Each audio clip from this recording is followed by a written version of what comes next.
horregatik Arabedi Irratiaren izenean. Aurten 30 urte betetzen dira Arabedi Irratia sortu zenetik, hori dela eta kolpez kolpe lemapean urtemuga kanpaina martxan jarri berri dugu. 3. urtez jarraian antolatzen dugun mainguru ziklo honekin ematen diogu hasiera urtemugari hain zuzen ere.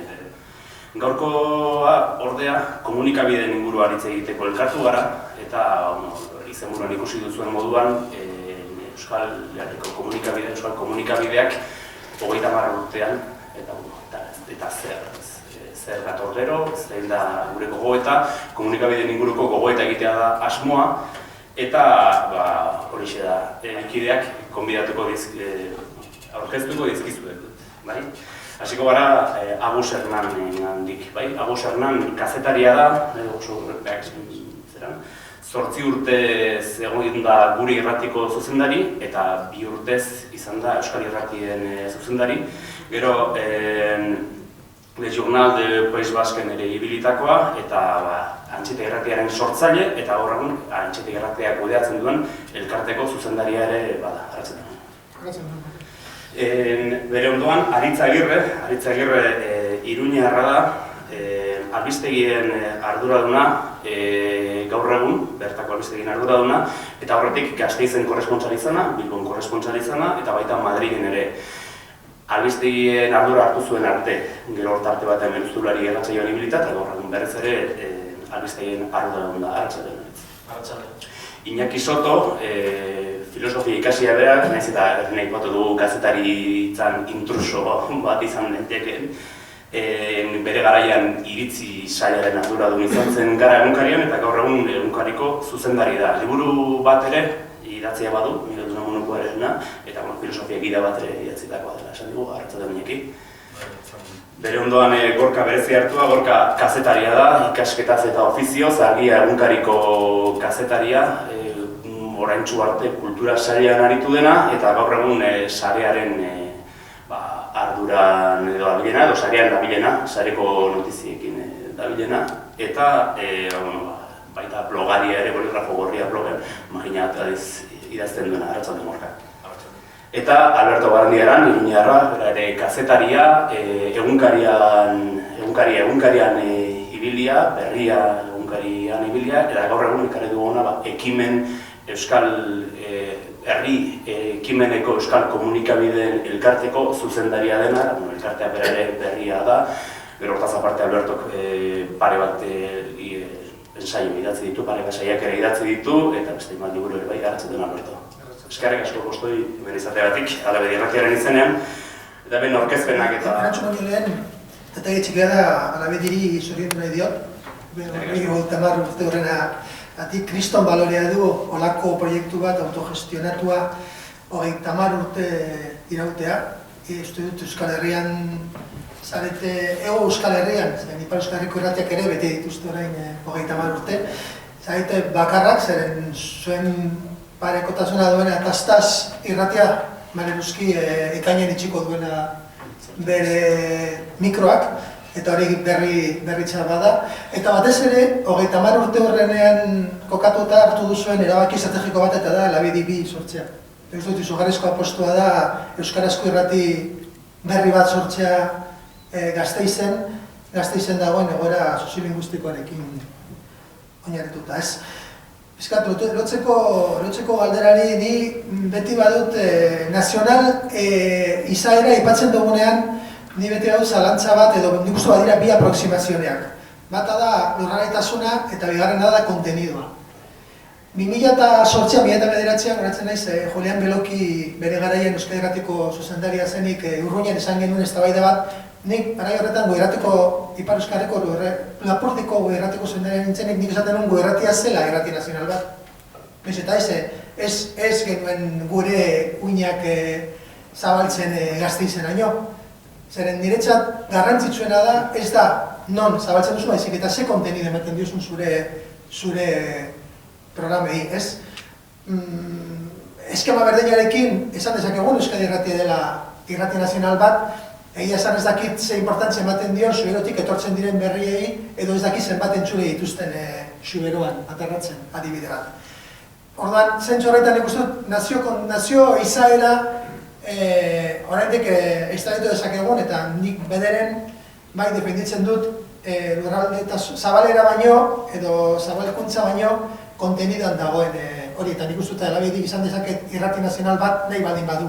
Izan, ez eta Gasteizen bakarrik horrekin ez du esan nahi Antxeta irratia dela irrati nazionala, zen justu guk egin dugun autu beste autua, eta da tokiko irrati bat izatea, Irun, Hendaia, Bideatu, Hondarribi eta Pausun kokatzen den zonalde berezi edo konkretu batean.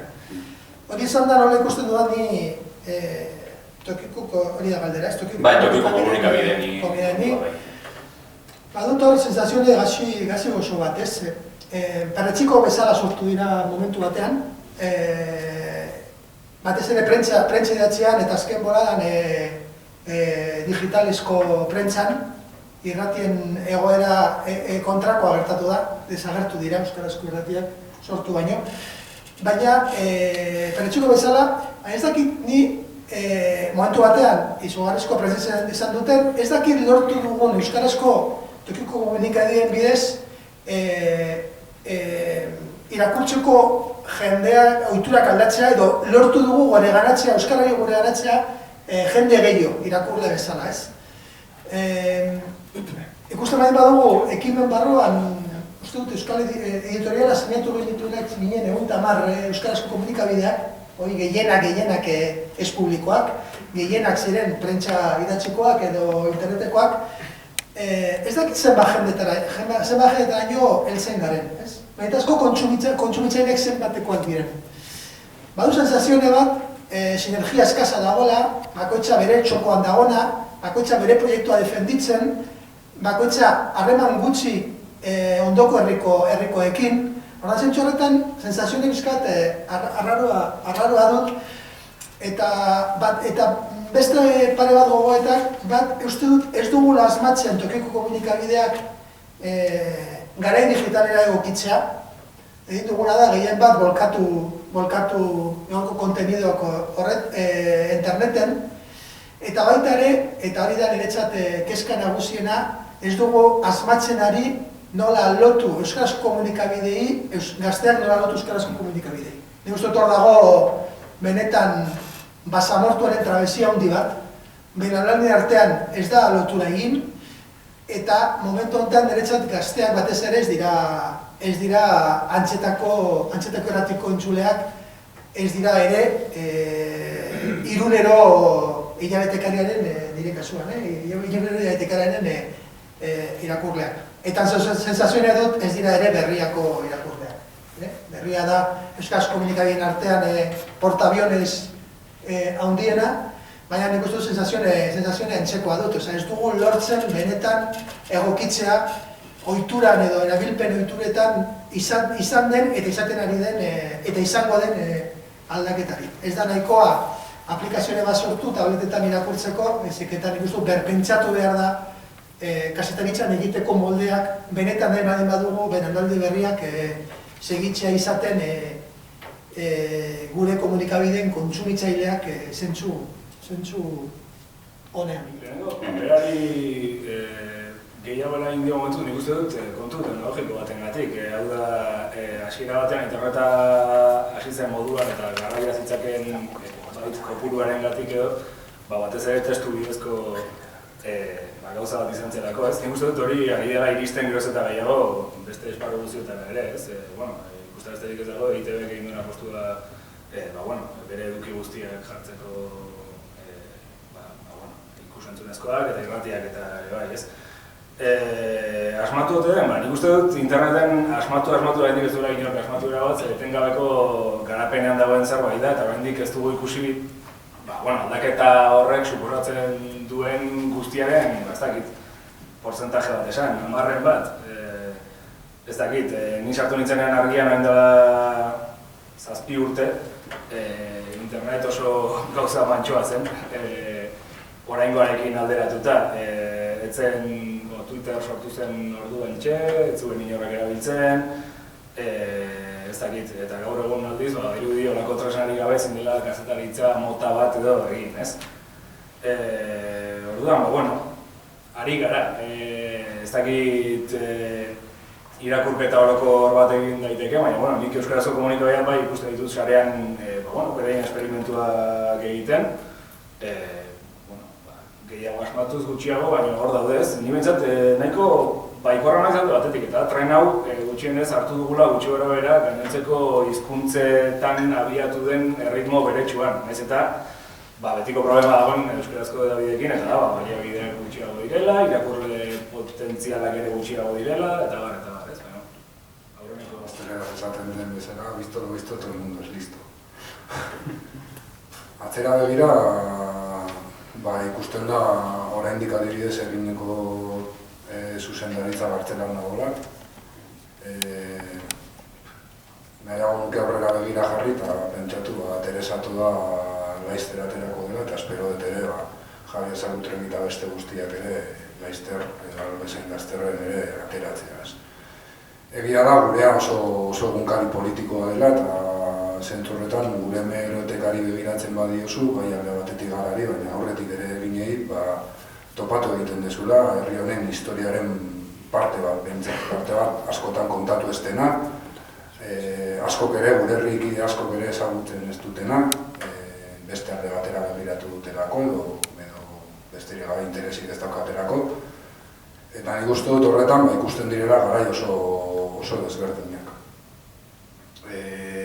Puntu honetan jarrita, esan bezala, nahiago nuke aurrera begira jarri, eta horretan ikusten dira alde batetik oso alderdilunak, nik uste dut oso berandu konturatu garela gure krisia sektorearen zela, sektore honek behar duela rekonbertsio bat, rekonbertsio hori ezin dela banaka egiten baldin bada, bidean batzuk eroriengo direla eta berez rekonbertsio bat izan behar duen traumatikoa izan da, are traumatikoagoa izango dela.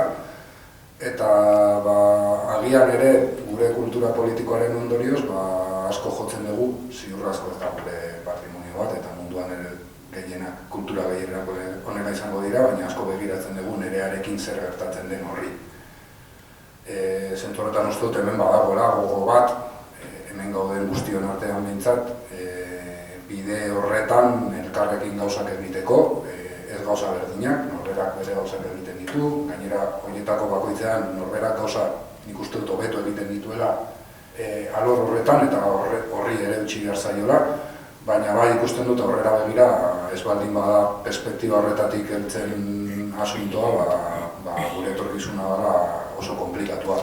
Eta guri dagokigunez, paradoja bat litzateke maila batean ere berriro, ez dakit euskaraz baute dagoen esan bat, baina morir de éxito esaten zaio.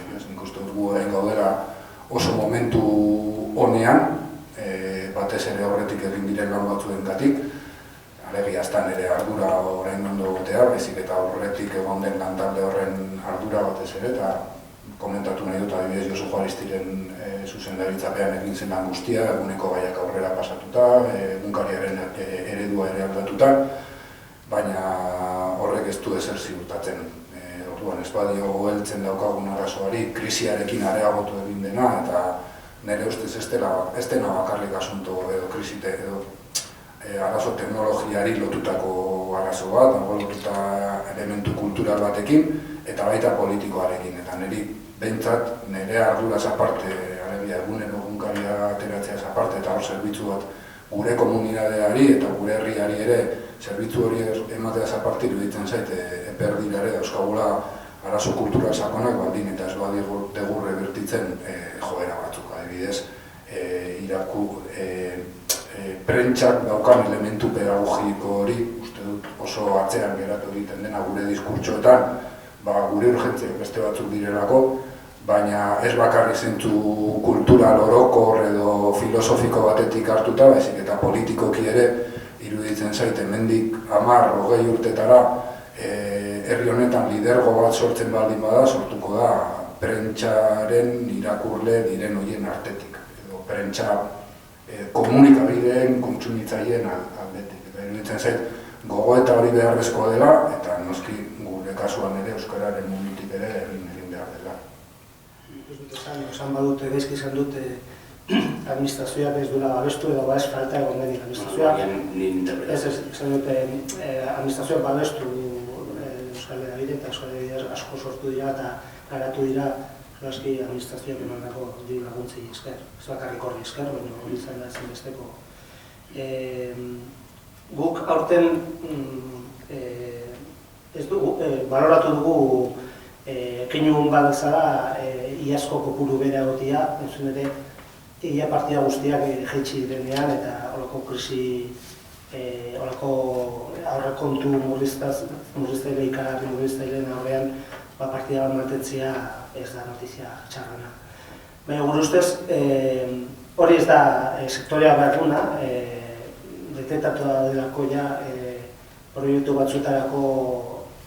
Hemen asko ipatzen da marra gorrien eta hemen Euskal Hedabideak gehien dauden marra gorrian edo marra gorrien azpirik asko eta asko alintzak. Bertan proiektu asko daude iraun bizitzeko arazo askorekin eta hori ez da bakarrik soluzionatzen zenbat igota edo urteroko borroka hortan. Gure ustez, egin beharrena planteamendu orokorrago bat, egin behar da planteamendu hainbat urtera begira, zen olako komunikabideak nahi ditugun hemendik 2 urtera, 4 urtera, beldurra ematen du itzitea 10 urtera, 5 urtera, ez da? Duela gutxi irakurtzen nintzen duela 4 urte indako txosten bat Euskal Herriko Unibertsitateak, eta gezurra ematen duen ze atzeratua geratu den. Duela 4 urte, 3 urteko datuekin gaur egun ematen du gezurra dela, hori dela duela 20 urteko datua. Orduan, beldurra ematen du esatea, hemendik 4-5 urtera nolako izan behar duten Euskal Hedabideak, baina gure ustez hemen pentsatu behar dena da etengabe egin behar da gogoeta bat noruntza joan behar duten hedabideak eta ze eremu estrategietan lan egin behar da gehiago eta hori ez da lortzen urtero kopuru bat jartzen baizik eta hori egiten da diseinatzen politika bat hainbat urtea begira eta hortako sortu ekimen pixkat detektatzeko bazin izan daitezken hasiko garen eremu horiek edo nuruntza joan behar duten Euskal Hedabideak zein diren inork asmatzen ez duen bide hori ez da, baina denok bilatzen ari garena eta hortako nik uste dut administrazioaren laguntza beharrezko dugula hortako. Baina ez dugu astu behar, iaz 1,5 jaitsi zutela. Eta hor Azken 2 urteetan. Azken 2 urteetan, markatu bai hori da datu zehatza. Eta ezin dezakegu hori esan, zer nahi dut azken 3 urteetan 1,5 jaitsi dela. Eta hori izugarrizko kolpea da euskarazko komunikabideen dako, ez? Orduan, eta bigarren elementuan, nik uste dut laguntzeko modu ezberdinak daude. Ez dakizen badirua lortu du Eusko Jaurlaritzatik publizitateen arloaren korreo azken 3 urteetan, baina seguru nago argia diru laguntzetatik jasotzen duen, baina askoz gehiago.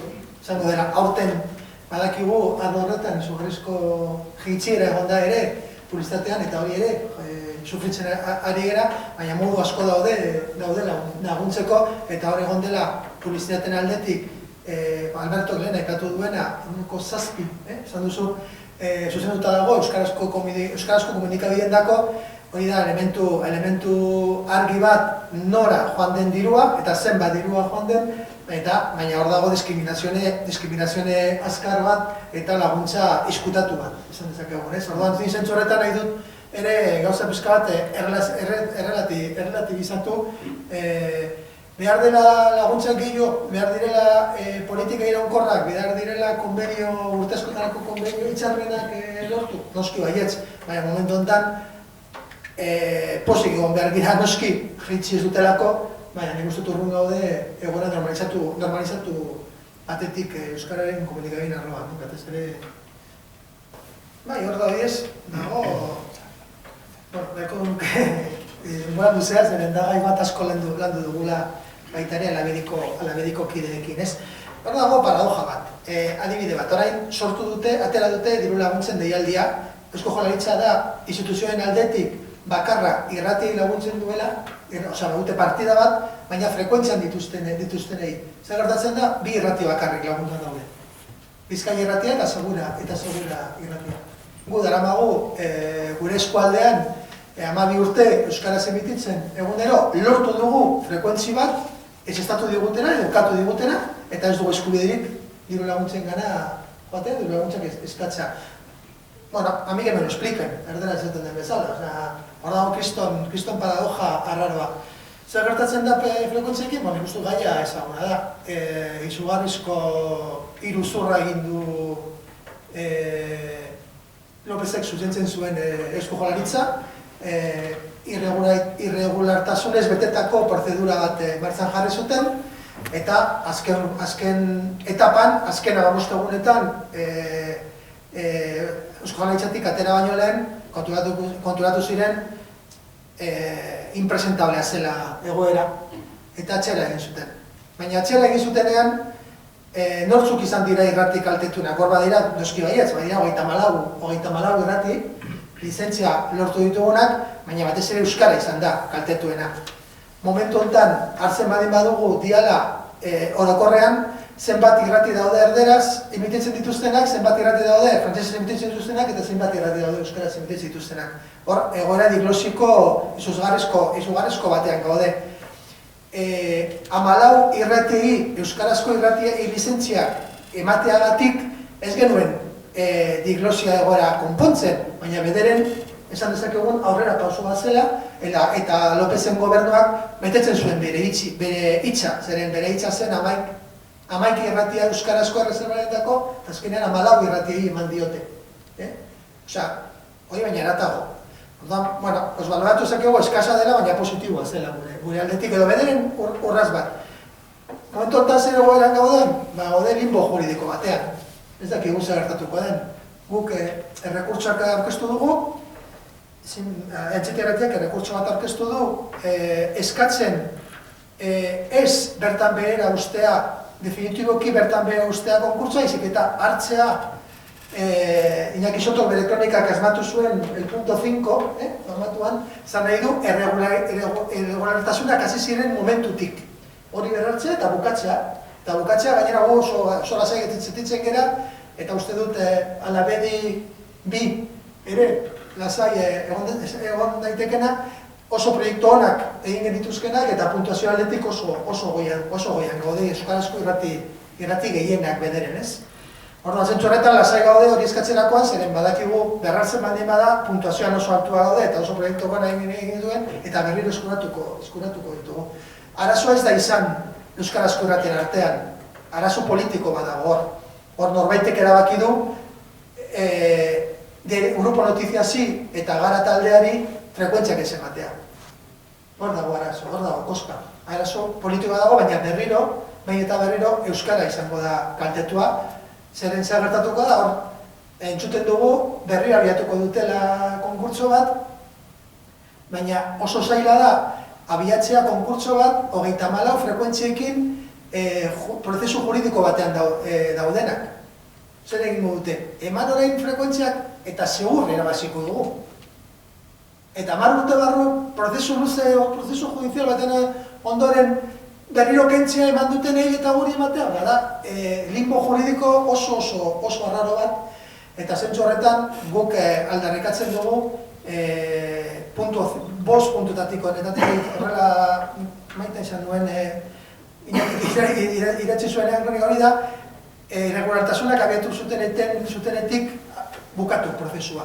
Baldin baute beste enpresa batekin egin, baute bere prozedimentoak egin, baina bukatu zeren hor Euskara merezi duelako, eta bigarren elementua, eta nik uste hori importantea da, irrati komunitarioak merezi dugulako. Dakizuen bezala, hiru sektore daude, pribatu komertzia eta irrati komunitariokoak, irrati komunitarioetako Arrosa Federazioak lanean ari gira sektoreko errekonozimenduaren dako, eta konkurtsoan 3 irrati ginen sektore komunitarioetatik.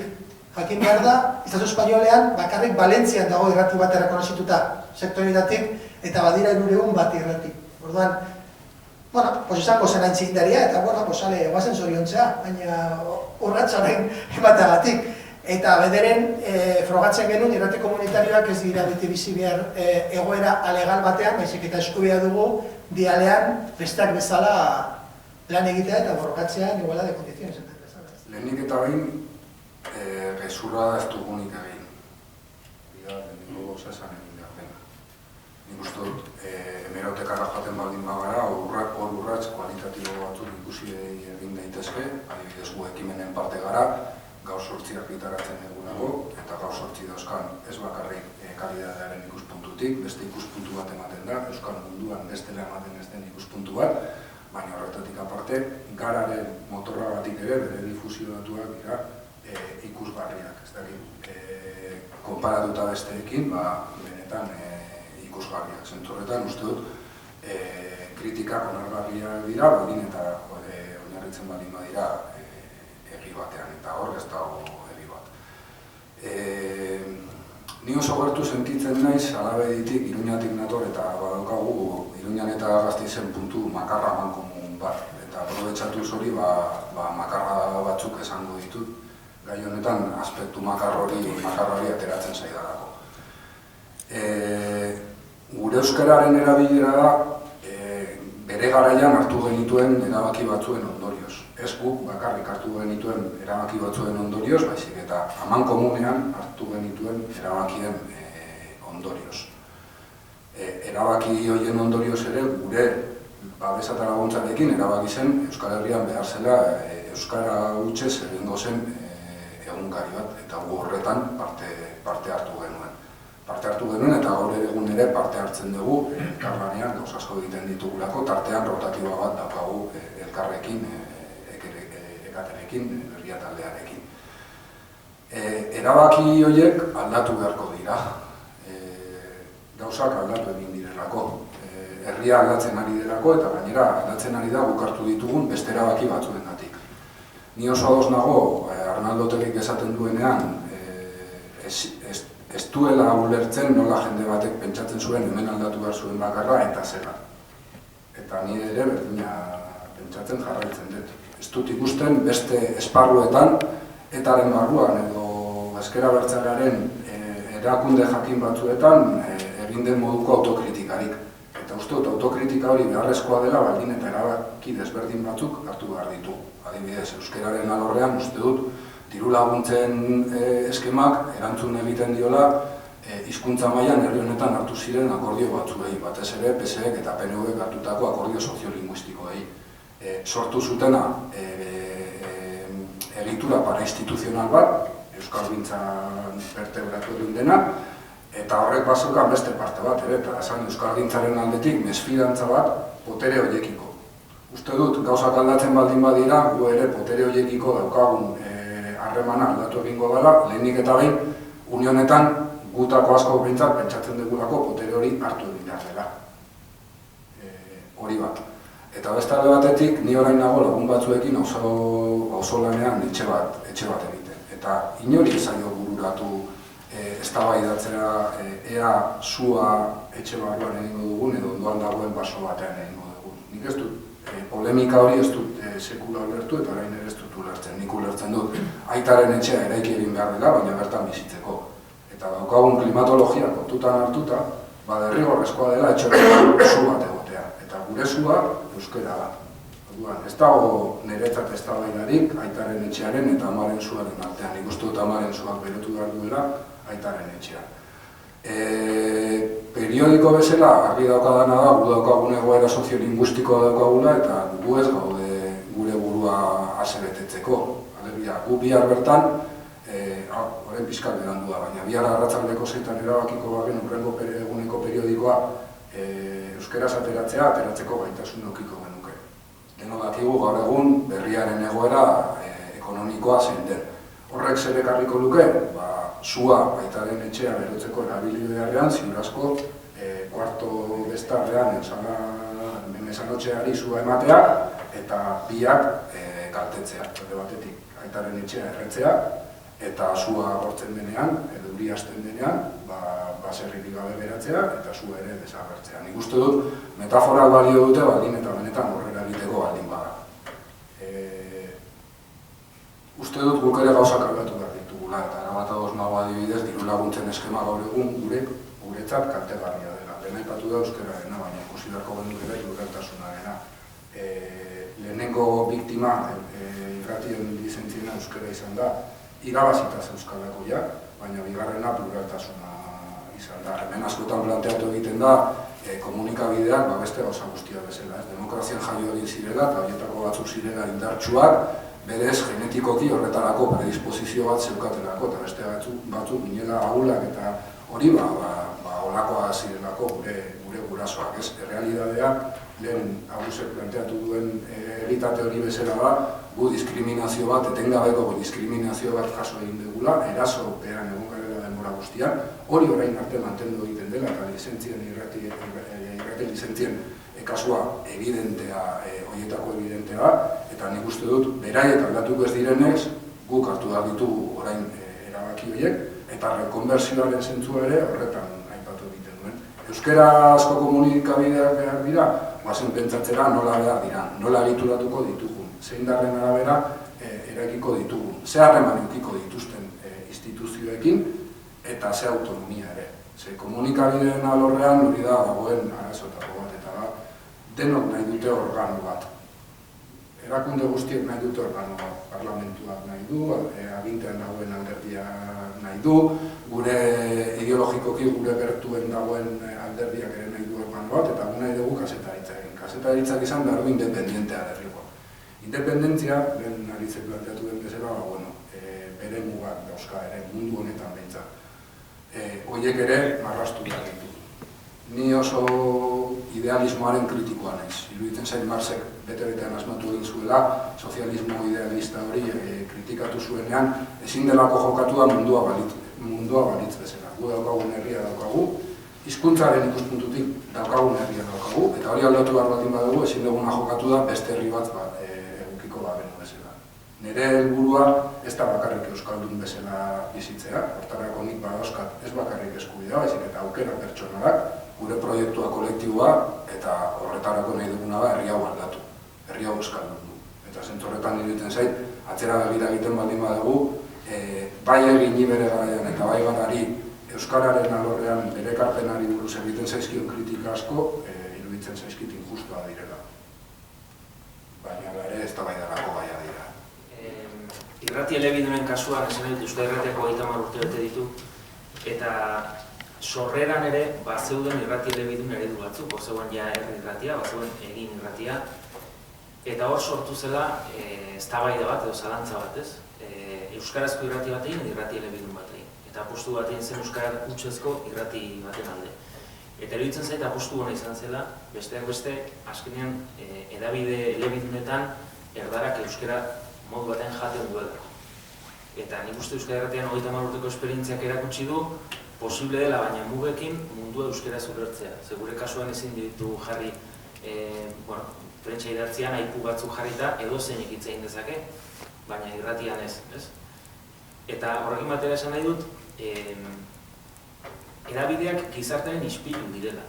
Eta momentu honetan denok dakigu euskararen ezagutza asko handitu dela, baina euskararen erabilera ez, eta hor daudela estankatuta.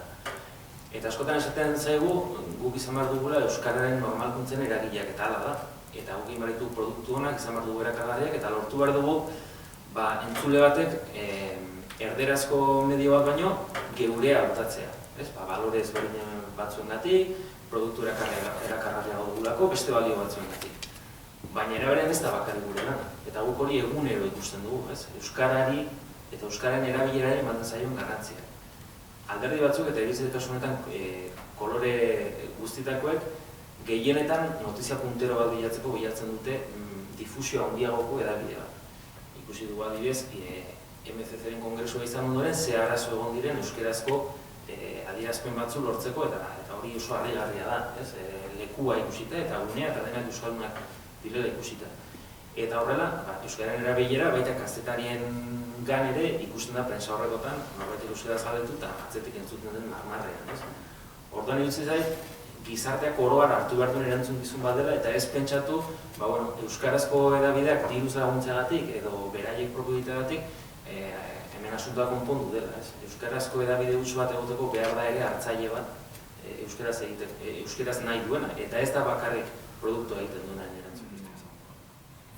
Ez dakit, nik uste du baita askotan kritikak egiten direla nolabaiteko ezjakintasunetik edo nolabait ez jarraitzetik ere zenbait medio, ez? Baina, ez dakit, gatazketan, ari baldin bagara diez Euskal Herriko gatazka politikoaz, ikusten dut Euskal Herriko euskarazko edabideok ere hartu dugula hor, hartu ditugula gure hildo editoriala, bakoitza bere mailan, ez? Azkeneko kasua, adibidez, kasuak, bai egunotan Ondarrun ikusi dugu, edo Donostian dela pare bat aste, ez? Beraz ez, nik kritika horrekin ez dut bat egiten. Nik uste dute Euskal Irratiak akaso bai jarraipen zabalagoa eman diola, hala ere, iruditzen zait, jende askok zorroztasun bat ere gabe kritikatu duela, eta baita gure irratia ere kritikatu izan du, eta oso zorrotz hartu, ez?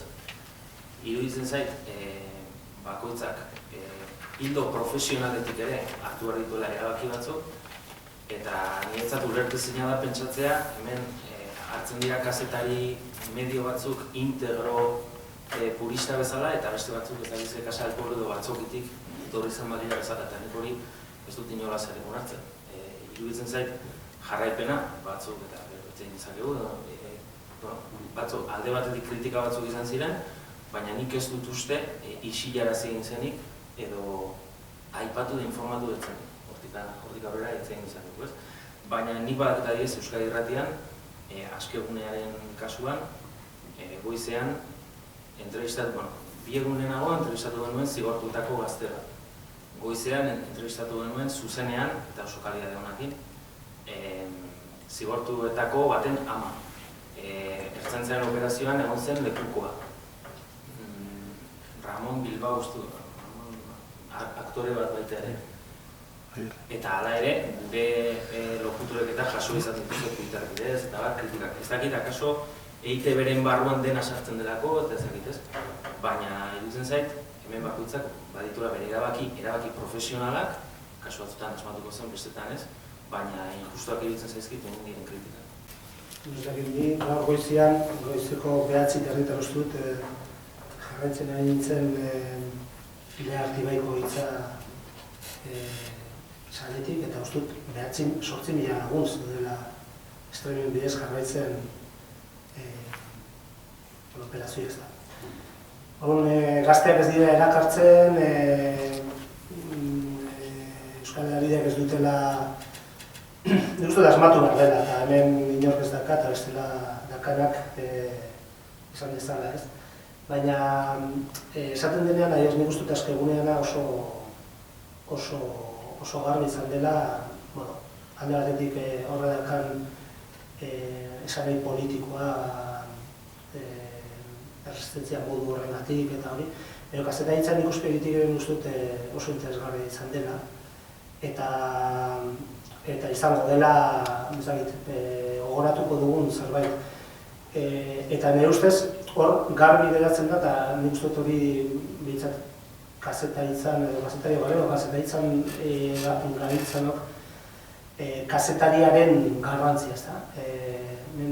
Konsumo krisi bat dago, konsumo baino gehiago da Euskarren inguruko zalantza nun konsumituko diren gauzak eta nun zabalduko diren gauzak eta nola, baina nik uste dut, esaten denean kazetaritza krisia, nik uste dut kazetaria behintzat ez daude krisia, ikusten da jendea eta ikusten da beti egon behar duela, egon beharko lukela, egongo dela transmitituko duena eta kontatuko duen izabanako bat, ez da, eta alde hortatik nik iruditzen zait oso interesgarria izan dela, lotura bat egon dela oso garbia, hor zeuden kazetari batzuen artean eta konsumitzaileen artean, eta nik uste dut hori horren betikoa da, zer nondik asmatu daiteken horre, negozio ez da, zeinek aterago hundiduak kazetari hori gaintzen, baina kazetaritzan nire ustez inoiz baino aldatik biziagoa dagoela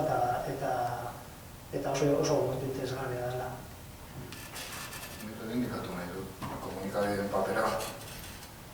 Azkegunean gertatu denari begiratzen baldin badiogu, topatzen ditugu kazetari markak, direna egun, hori da marken ideia hori, eta azkenean kazetariak ere markak bihurtzen direla, baina Lander Arbelaitz, Jon Telleria, Oianen Larretxea, ez dakit, gurean bintzat, Maite Diarte, guztia dira oso kazetari hona, baina guztia daude txertatuta egitura kazetaritza egituretan. Eta nik uste dut daukagun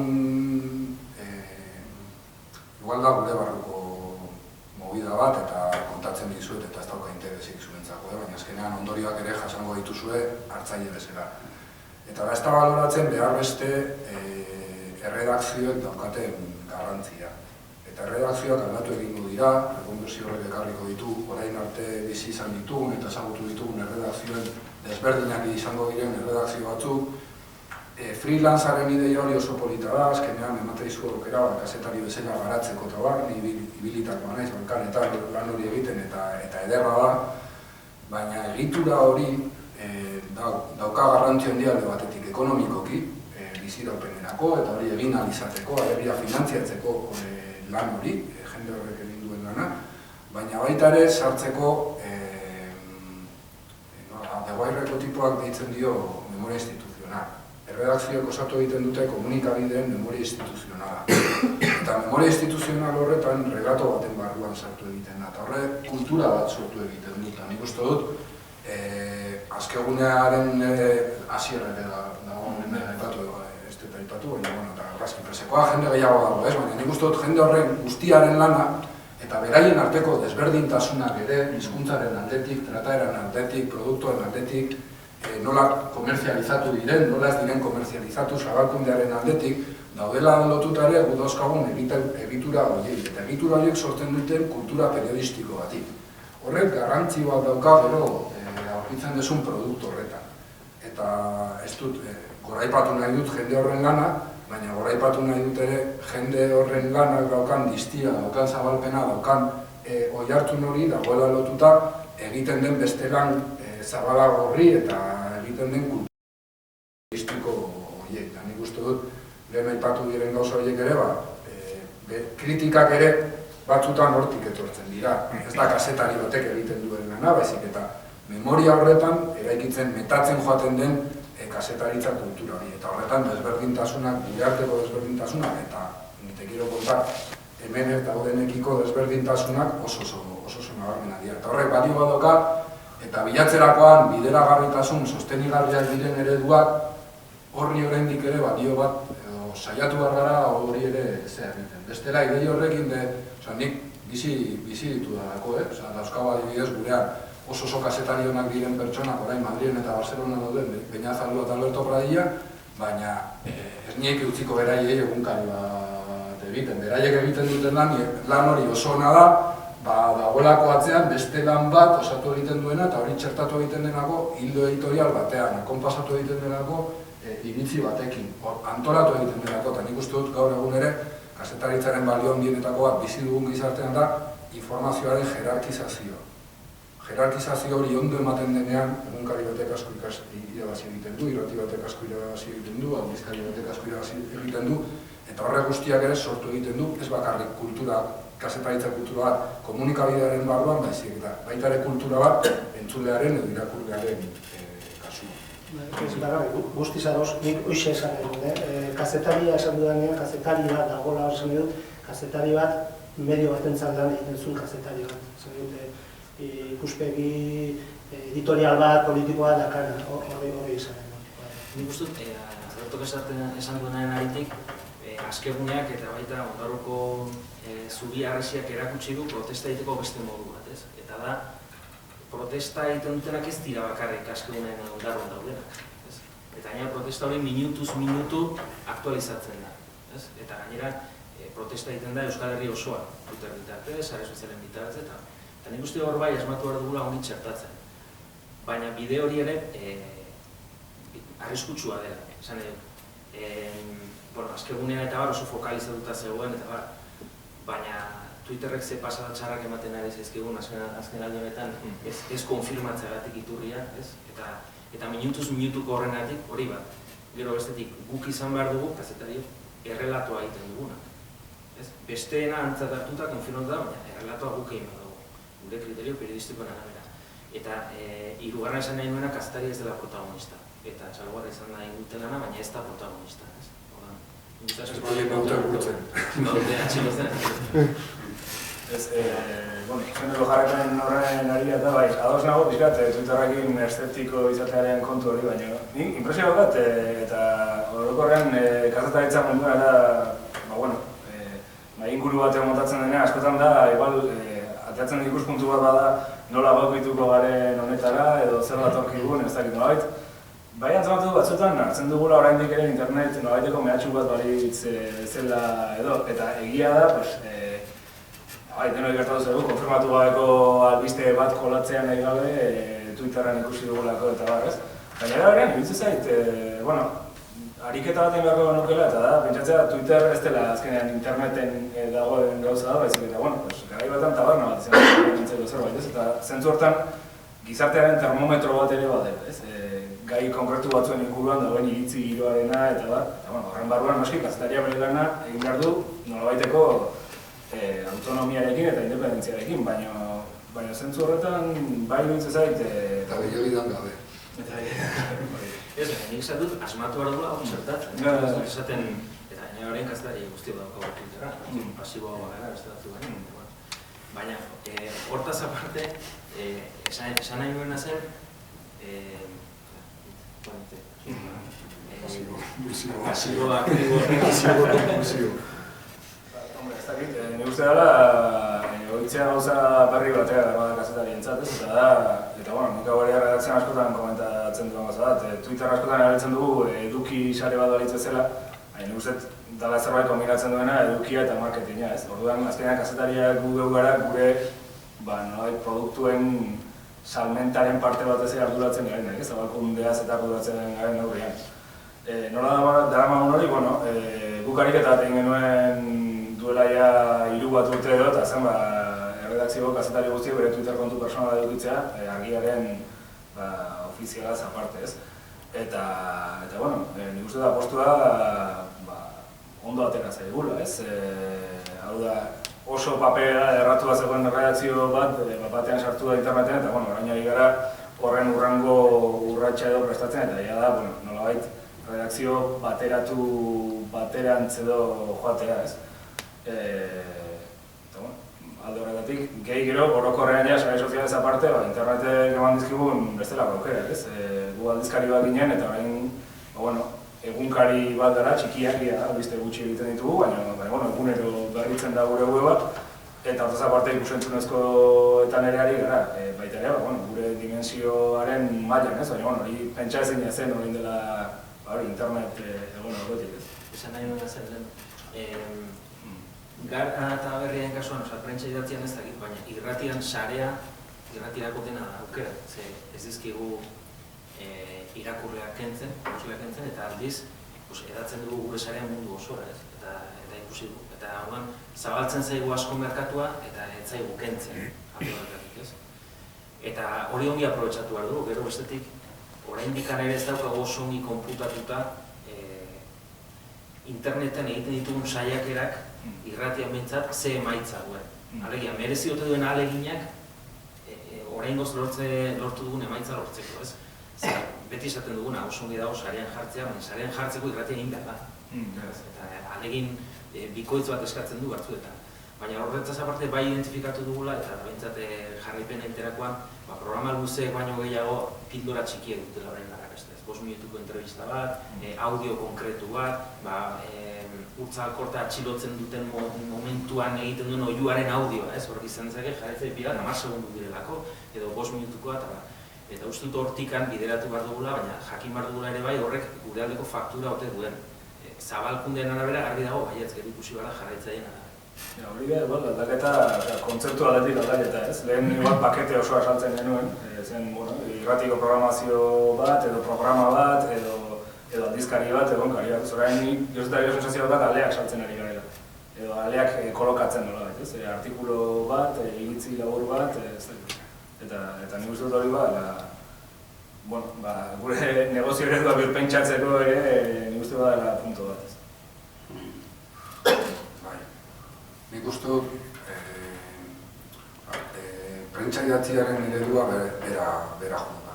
Eta gu daukagun abantai kompetitiboa da, guk sekula ez tegula jarraitu eredu hori. Alegia daude, salmentak, publizidak, orokorrean eredua da publizidadea, salmentak eta promozioa.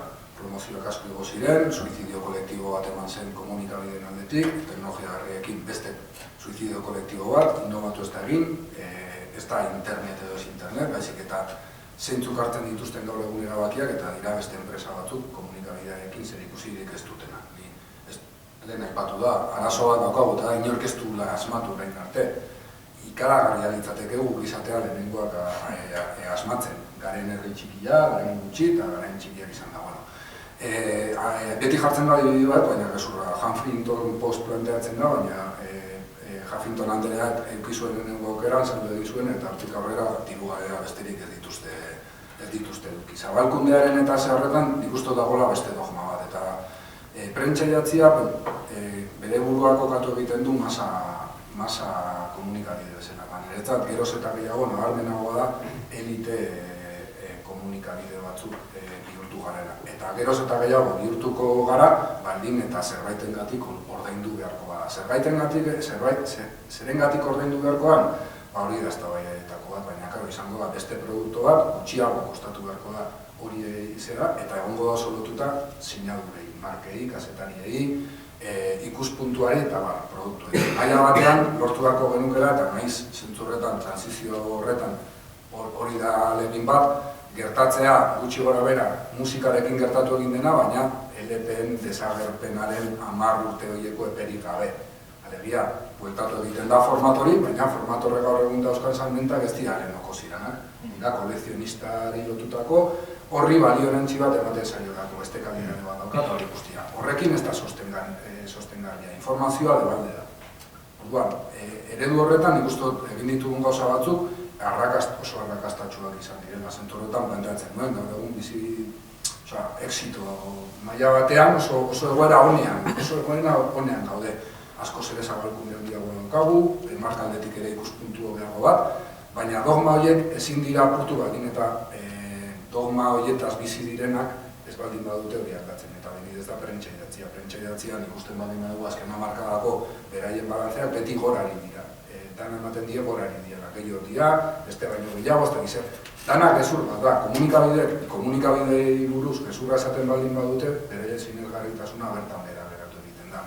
Eta, karo, eliteen horretan oso komplikatua da. Elementuak ez direlako bakarren merkatuzkoa, dira adibidez kulturalak, dira komunitarioak, dira beste elementu batzuk landin behar dira, eta zentzorretan iruditzen zait, adibidez zueko horretan asmatu egin dituzula gauza batzutan, lotuta komunidade zehatzei beste zerbitzu batzuk eman da, iruditzen zait horretaz asko dagoela egitea. Eta orain arte eredua baldin bazen, 3 iturri handietatik edaten baldin bazen, hemendik aurrera izango da, 10, 11, 21 iturri txikietatik atera beharko da hori sostengatzeko sostengatzeko zen. Ustezkan ez nuen bultatu lehenengo intervenzionera, ez? Ia, egun piko euskaraz komunikabidea egonik, ia, azken urteak lortu dugu jende berrien gana ailegatzera. Estatuak esaten dute, gaurko merkatua euskarazko kontsumetzearen artean dira 1.000 pertsona ingurukoak. Ordan, zer esan nahi du hori? Pertsona berdina erosten du berria, erosten du argia eta erosten du bere herriko aldizkaria. Eta pertsona berdinak, ez dira bider hiru, baizik eta pertsona berdina da hiru tresnak ezberdintzen dituztenik, ez? Ordan, ni zentzu-horretan kezkaduta nago, ez dugula lortzen, benetan, sektore berrien gana llegatzera. Punta-puntakoak izango gara, igual, teknologi berrietan, eta argia beti izan da horrekaria, eta, bueno, ez dut adibide ona da, etengabeko zaiatzea esmatzea egokitzeko, ez? Gaur egun, 8.000 pertsona egon dira azken egunean segitzen duterren bidez, baina askoz gehiago dira, ez dira enteratu seguramente. Ez dutela ez da ikusten informazionea egunean zehar, edo aste batean, edo ez dakizu, berdin zaie, eta hori da gaurko errealitatea. Ordan, konformistak izango dira inateke, esateko, 8.000 pertsona segituko dutela, kriston datua da, eta ez dut zarantzan jartzen. Baina, zenbat jendez dira gaur ez da enteratu ere ondarroan gertatu dena. Nola lortu dezakegun euskarazko komunikabide, euskarazko komunitate osoari ailegatzea 3.000 pertsona dira. Nola lor dezakegun merkatu horretan sartzea edo penetratzea? Bestela, gure proiektuak ikusmolde ekonomikoetatik oso realitate gutxi dutela. nik uste dut hor, ezin dugu bizi konformismo batean zentzu horretan. Hori guztian imatzeko eskat ez da gara, porque al final oso... Batzen ditu galera horiek erantzuten saiatzeko. Zergatik 8.000 lagun, guzteko behatzi terditan pantaiari begira jarraituta egotea batea txiki bati begira, hori telebistan ez zen ematen, hori baten zen edo sakelekoan, edo ipadan, edo hori asko den, edo gutxi den jakiteko zeintzu jarraitzen ari ziren, euskaldunak ziren, ez ziren euskaldunak, konsumitzen ez duten euskaldunak zergatik ez dute konsumitzen, hau da ez bakarrik konsumoa nolakoa diren, baizik eta ez konsumoa ere zergatik den.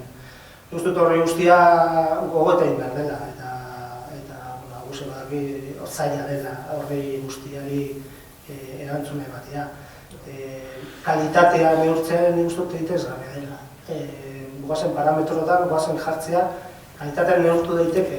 Egin ditzazkegu, nik gogatzen naiz behin baino eta entzun dut eta irakurri dut, eta bai tesiak eta inkluso horre buruz, Euskal Hedabietan egiten den lana ona dela. Ona esaten dugunean da, ona. Eta batzutan irutzi zaigu ala ere txikia dela, ez dela ikusgarria, ez dela beste mailakoa batzutan, ez da? Eta ez, ona da. Valorazioak ona dira eta denetai dago, gazetaritza ona egiten dela zalantzaik ez dago. Goazen hori neurtzea, hori nola jende gaztea nola erakarri zalantzaik, hori da erronka hondienetako bat, noruntza egin behar den konzentraziorik, ez den egin behar den konzentraziorik jarraitu behar den zabaltzen, eremu iluna behitzen dira, zen Araba batian zenbat euskal komunikabide daude. Gehiago beharko lukete, badago eskaera, badago Nafarroa batean, besortako da behatokia, eta gu bintzate oain ikusten ari garen bezala hor unibertsitateak guri beharko du parte bat, parte garrantzitsu bat, baina edabide tiratu behar dute hortik, edabide markatu behar dugu zer noruntza joan behar dugun, noruntza joan nahi dugun, da hortako ze lanak egin behar diren. Mamiz betetzeko gailu bat izango da, ez da izango etxe bat, ez da izango postuak sortzeko inolako tresna bat, nintzako guztiola ikusten, bezik eta goazen detektatzea zin ditugun kezkak, guzeri ipatu ditu batzuk, eta oso aski gu denoi baldetuzkero ateako liateke dozen ardi bat eta gozen gehienok hortan, goazen horri buruzitzitea, goazen begiratzea, goazen pausatzea hori da ideia. Eta hala ere, nik uste dut 8.000 dago, goizteko behatzirat asko dela. Beste hori nola ikusten duzu, prest horretarako, ganako gauza baterako zer ipatu du, edabidek hartu behar duzuela papera horretan. Nik uste dut ezin besteko dela, gainera, ez dakit sektorean eta aterazen diren bileetan nik uste nahiko gogoeta konpartitu dela hori, ez?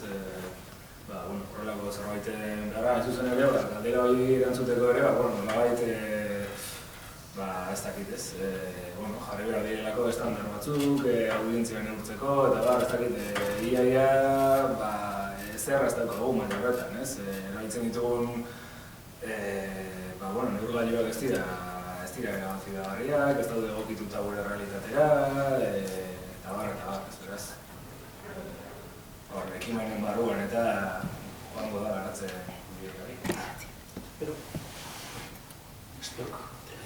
Nik bakarra izan dut irratiaren kasuan, azkeneko konsumo datuak esaten zuten, pentsatzen genuenaren kontra, irrati konsumo gehiago dagoela.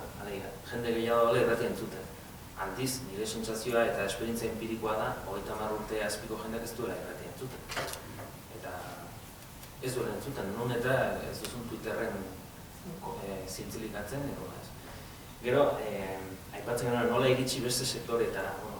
Nik uste kontuan hartu behar dugu ere bai, eta Iñaki izan zuenarenetik ze redakzioak ditugu. Guk historikoki izan ditugu redakzio oso politikoak, politikan oso arituak, oso trebeak, eta bere agenda propioa zituzten. Oain jarritzak edu tendentziak eta egiten, baina gauza errakoa da.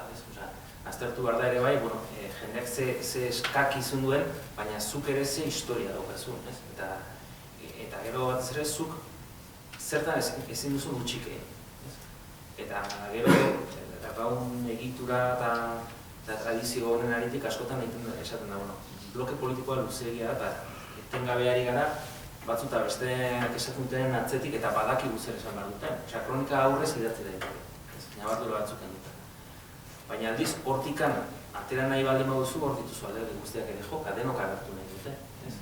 eta oso prentsaurrekoaren aditik bideratutako kazetaritza da. Orduan, hori ere aztertu behar, nola aldatu daitezken eredu batzuk, iruditzen zait, gatazkaren inguruan adibidez, askotan ja, ez garela erakargarriak, baina eske ez da gatazka erakargarria ez denik, da guk kontatzeko ditugun erritmoak eta moduak eta kiritxeak ja, jende guztiak badakiela zertaz ari garen, eta ez dugula inor ez ustean hartzen. Eta hori behiratu behar da, formatotan, kalidadean eta gatazkari duzien behar, noski bai, ez zein behar dela. Herri honetako, oinarri nagusienetako bat baldin bat, baina asmatu behar da, betiko ohitura eta klitxetatik nola atera gauza rarorik egin gabe, eta hori ez da errez. Kalidadea batzen da, eta kalidadea baldintza da, baina ez da nahiko. Adibidez, Euskal Irratia aipatu egiten da kritiketan, baina ni jartzen naiz goizetik Jose Juan Manetxe sortu. Gero pasatzen naiz eguer dira musika saiotara arratzaldean kulturan egiten dena, gauden. Nik uste dut hor kriston maila dagoela adibidez. Euskeraz nik uste dut kalidade handiko gauzak egiten direla, duela oso esatarionak, asetarionak. Gero, ni ez nago ados planteatzen diren gauza batzukin, baina beraiek ere ez dira ados nik egiten ditudanekin. Kalidadea baldintza da, baina ez da nahiko. Horrek ez du bermatzen, ez da irudiaren ikuspuntutik hori isladatzea. Orduan, nik uste dut beste alderdietan gaudela hankamotzago horretan baina. Nik uste dut ondo egiten dugula, baina ondo egitearekin konformatuta, edukiko dugu iotz polit bat eta txalotuak izango gara, ezagit, 21. mendeko Wikipedia etortzen den horrengoan. Baina hortik aurrera asmatu behar ditugu eta horretarako sinergiena oso importantea da. Eta horretarako, ziur asko nik planteatzen duan rekonbertsio horretan, gu dauzkagun dogmetako batzuk ere erori egin behar dira. Adibidez, publikoa eta pribatuaren arteko harremana aldatu egin beharko da. Eta horretarako ez da baiatu behar dugu. Jarraitzen dugu, bere garaian, esan bezala, duela 30 urte, hartu genituen erabaki batzuen menpeko izaten, eta nik uste dut horretan irabazten dutela gure proiektuen aurka dauden horiek. Nik uste dut instituzionaldetik klientelismoarekin amaitu egin behar dela, baina horrekin batera ere beste zera batzuk planteatu egin behar dela sektorearentzat. Aipatuko dut da detaile txiki bat, baina orain adibidez, Gipuzkoako Diputazioan amaitu egin da klientelismoarekin. Baina beste zer gainean jarri gabe. Orduan topatzen gara paradoja batekin, orain errenta aitorpenaren kanpaina dator, eta garan agertzen dira PP-ko Diputazioaren iragarkiak informatzen beraien herritarrak noiz arte daukaten errenta egitea, Bizkaiko PNV-ren iragarkiak esplikatzen noiz arte egin dezaketen errenta aitorpena, eta Gipuzkoak ez du horren inguruko iragarkirik sartu. Egia da, lehen ez zuen sartzen zuen Diario Baskon, sartzen zuen beste batzutan, eta gurean ez zuen sartzen. Klientelismoa amaitu egin da, baina klientelismoarekin batera agian komunikabideekin ere amaituko da. Orduan, bata bestearekin etorri behar du. Askotan aipatu egiten da Kataluniaren ereduan. Ikustu dut ekimenen horretan ere badagoela hor badaude esperientzia batzuk oso positiboa direna sektorearen ikuspuntutik. Baina Katalunian ere oso bipolarra da, batetik publikoaren aldetik nik uste dut gu baino horreratuagoa daudela, nik uste dut batez ere Monika Terribasen behintzat lege aldi hortan edo bera gintean egon den horretan aurrera pauso handiak egin direla pluraltasunaren babesean, eta nik uste dut oso ondo egin dela BBC-aren ideia horri nolabait ere helburu bezala jarrita, baina sistema pribatua gurea baino are klientelarragoa da. Bakarrik beste anekdota kontatzen duela 2 urte ni hasi nintzenean joan ginen Kataluniara berreskuratzera geneuzkan harreman batzuk. Elkartu ginen komunikabide desberdinetako jendearekin. Eta beraiek kontatu ziguten, gobernu aldaketa zen orduan, joan ziren banan gobernu berriarekin egotera. Eta guztiei berdina esan zireten. Guztientzat diru laguntzak jaitsiko dira 140 uste dut, eta publizitate instituzionala 150. Guztientzat, labanguardiarentzat kenduta. Horietako bat ausartu gintzen galdetzen eta zergatik eta esan zioten, honean ekarri gaituztelako, berreskuratu dugulako gobernua beraiei esker. Honela esaten baldin badizute hain agerikoa baldin bada, nik uste dut horret dauzkagula gauza batzuk ikasteko, eta beste gauza batzuk nola egin behar ez diren ere ikasteko. Ni beti defendatu dut adibidez aldaketa politiko honetan klientelismoarekin amaitu egin behar zela, baina horrekin batera uste dut pluraltasunaren ikuspuntutik eta baita euskararen ikuspuntutik sektorearen inguruko hausnarketa sakonago bat egin behar dela eta politika publikoak planteatu behar direla sektore honentzat. Bat, demokraziarentzat oso garrantzitsua delako, kulturarentzat oso garrantzitsua delako, baina horretaz aparte sektore industrial bat ere bagarelako, eta guk ez dugu gure buru askotan honela ere kokatzen. Eta begiratzen baldin badiogu sortzen ditugu lanpostuei, gure inguruan sortzen den egitura guztiei, nik uste dut horretan ere instituzioek hartu behar dutela parte bat, beti ere gehiago ez orain arteko diru laguntzen eskema horretan, baizik eta beste planteamendu batekin. Eta hor difusioan, diru laguntzetan, fiskalidadean, hor badaude gauza asko egiteko. Beraiek ez dituzte beren kamuzen, guk asmatu beharko ditugu. Ez da egite zer gaitzeko baduzuen orduetetik ora badaramago eta zuek nahi baduzue galdetu ere nik uste dut txande irekitzeko tarta ere badera bat ematek zerbaitik galdetzeko baleuka. Kritika bezala planteatu egiten dugula instituzioekiko egon den harreman hori, baina nik behintzat argi daukat eta behintzat den planteatuen nahi zen transizio eredu horretan argi daukagu iraungo duten komunikabideak, komunitate bat berteberatzeko kapazak diren komunikabideak izango dira. Eta are gehiago aldin eta komunidade ezberdinak berteberatzeko kapazak baldin bagara. Herri ekimenetik sortutako komunikabideok daukagun abantaia komertzialekin, publikoa sari baldin bagara beste zerbait, beste eztabaida batean sartuko ginateke. Baina daukaguna beste komertzial horiekin, apolitikotzat daukaten horiekin eta egiazki gumen are politikoagoa diren horiekin, da gu komunidade horrek sortu egin zuen. Gaur egun enpresa munduan zerbait baldin badago balioa daukana da komunidade hori sortzea. Enpresa guztiek eta iragarki guztiek bilatzen dutena da, sare sozialen elementu zentrala enpresentza da komunidade hori berteberatzea. Gu komunidade batek sortu gintuen, adibidez gure kasuan, 10.000 pertsonak enpresek familia jarri zuten bere. Garai hartan dirutza bat zana, komunikabide bat sortzeko, politikaren eta kazetaritzaren erpin horretan kokatu egingo zena eta kapaza izango zena garai hartan agotxi gabeko hien agotxa izateko eta beste dinamika eraldatzaile bat sortzeko Euskararen. Uste dut, Euskararen alorrean sortu diren komunikabideak ere perspektiba berdina daukate, maila batean komunidade horiek elkartu ez dira isolatuak, ez dira existitzen. Daukagun arazotako bat da, hain zuzen ere, komunidade horiek ze puntutaraino gainjarri egiten diren eta diren militante egiak, ez beraiek militante egiak direlako, baizik eta gu merkatu terminotan mugatuagoak gaudelako, alegia pertsona bat baldin bada garako erosle berriako harpide du.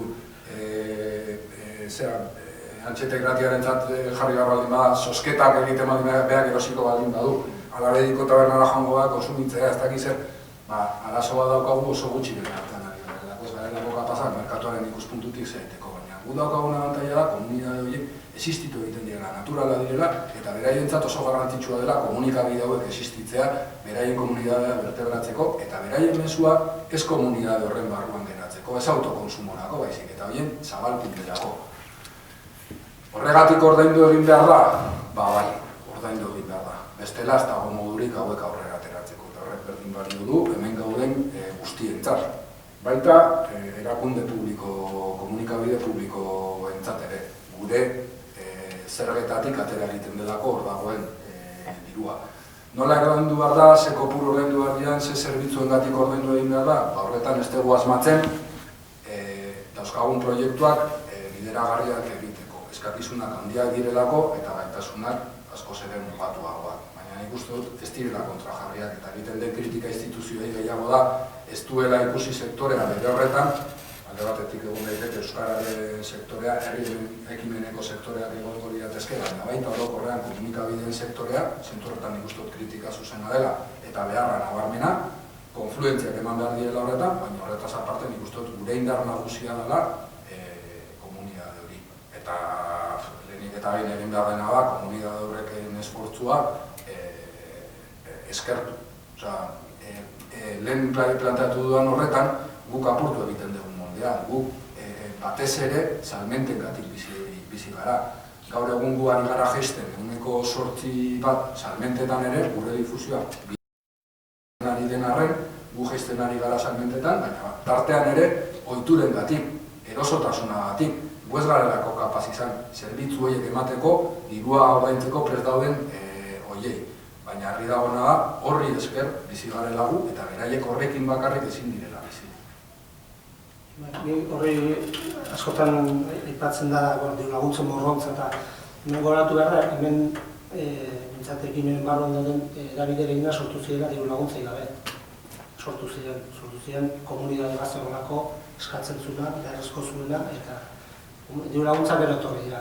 Diru laguntzak aipatzen dira askotan morrontza eta, baina hemen ardoen sektorea ere diru laguntza dazka eta arrantzu sektorea ere bai, eta gariaren sektorea eta konstruzioa eta laguntza publikoak dira politika publikoak egiteko eta edabideen sektorea, bintzat euskal edabideen sektorea egiten du lan bat, lan publiko bat horri batean, eta da komunitate horri agotxa emateko lan publiko bat. Bokazio publikoko lan bat bintzat, eta hori ere kontu hartu da. Eta azkena, komunidadearen zentzu hortan, nik uste eta ez, berriak egin duen kanpaina, berriak egin nik uste oso ekimen interesgarria dela. Sortzea komunidade bat, prest dagona eusteko produktuari eta azpidetza aparte da, nolabait hori nire ustez berra zabaldu daiteke beste modu bat ez ulertu, ez bakarrik hori izan daiteke arpidetza bat, eskutuko arpidetza bat hori batean, interneterako egiten diren produktu guztiak beti izaten dira, ez dutela diruik ematen, eta nire gauna bezalako proiektu bat, eta ez da bakarrik berriaren asmakizuna noski, lagundu dezake hori guztia sostengatzen, eta hor komunitateen zentzua ikaragarri potentea. Agus egin nintzen eskatu dit. Ez da bida historiko bada, ez? Diru laguntza esketa behar dugun edo ez, horrekin independentzia galtzen dugun, eta bar. Eta ez da goi dagokion bakarra, ni irrati komunitarioan Europa mailan, da ez da baida permanentea, eta horrekin lotuta dago, publizitate sartu behar dugun edo ez, irrati komunitarioan ez da baida iraunkorra. Nik lehenengo galdera bat, egoera diglosiko batean, euskarak behar du diru laguntzak. Hori nahiko onartuta dago, inork ez du eztabaidatzen arlo horretan hizkuntza politiko bat egon behar dela, eta hizkuntza politiko horretan gizarte zibila eskubidea du diru laguntzak eskatzeko. Hor barruan, denok ordaintzen ditu gure zergak, eta ni zentzu horretan defenditzen dut diru laguntzaren eskaeren eskubidea. Historikoki, egon da hemen herri honetan sektore bat uko egin duela, batez ere eskaertzanarekin lotua, uko egin duela diru laguntzan politika. Ni askotan eztabaidatu dut, zen egin, iparraldean kontrako espirituan gaude, estrukturatuta dago diru laguntzak irrati komunitarioen dako eta baita, eta esan dut, gu eskubidea dugu, baita ere gure zergak banatzen ditugulako, eta besteak bezala jokatu behar dugulako. Horrekin galtzen dugu independentzia? Edo hori, gure esperientzia esaten du ezetz. Eta estatu frantzesean 650 irratik jasotzen dituzte Frantziako bandutik diru laguntza potenteak gainera, esaten dute ezetz. Ez daudelako horretan baldintzatuak. Noski, hor beste gogoeta bat, eta niretzat lehen izan dut, alabedi niretzat eredugarria, nire uste dukutxe edan, 676 bazkide izatea, gu baitugu bazkideak, baina batez ere bai, egin dugun apostua irrati komunitario bezala autofinantziamendu aldekoa, eta batez ere da zerbitzuak, adibidez, irrati tailerrak egite ditugu, komunikazio tailerrak egite ditugu, eskoletan, taldeekin eta hortik dugu diru sartze importante bat. Orduan, noski, burua argi izan behar dugun autofinantziamenduan apostu egin behar dela, bakoitza bere eremuan, begideko batek saltzen du eta guk egiten dugu beste botako zerbitzuak, baina ni guztiz argi dut ere eskubidea dugu diru laguntzak eskuratza eta kasu honetan irratiak gera prentsa arloan gehien jasotzen dugun diskriminazionea poder publikoa aldetik, eskusa batekin, frekuentzia legalak ez dugulako, baina frekuentzia legalak ez dugu erregulatzen ez dutelako. Ni bazkidetzaren gaian helduta, azkenean iruditzen zait bakoitzak bilatzen duela proiektua martxan mantentzeko murikokiena. Zentzu horretan, alabeirena beti iruditu izan zait miresgarria eta txalagarria, ez dakit argiaren historian adibidez, batetik enpresa langileena da, ala izan da nolabait lantaldeak aurreko zeruko argia zen ari ofizionetik, eta hortik aurrera arpide dunek osatu duten nolabait komunitatea, eta beste bat izan da, enpresak paraleloak sortzea edo, ez, nolabait jarduerarekin zer ikusia zeukatenak, eta horren bidez mantendu da. Dena den, aipatu diren gauzen ari da, komunitatearen hori ezinbestekoa. Adibidez orain jarri dugu interneteko argia laguntzeko bereziki gune bat, eta nolabait filosofia horretarantz dijoa.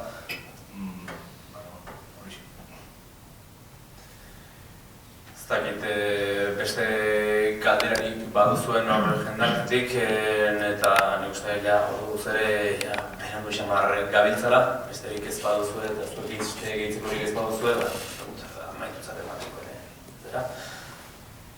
Eta, geure aldetik Alabe Irratiaren izenean eskerrak gustu hemen izateagatik, eta beste baten izango dugu elkarrekin hitz egiteko aukera. Eskerrik asko.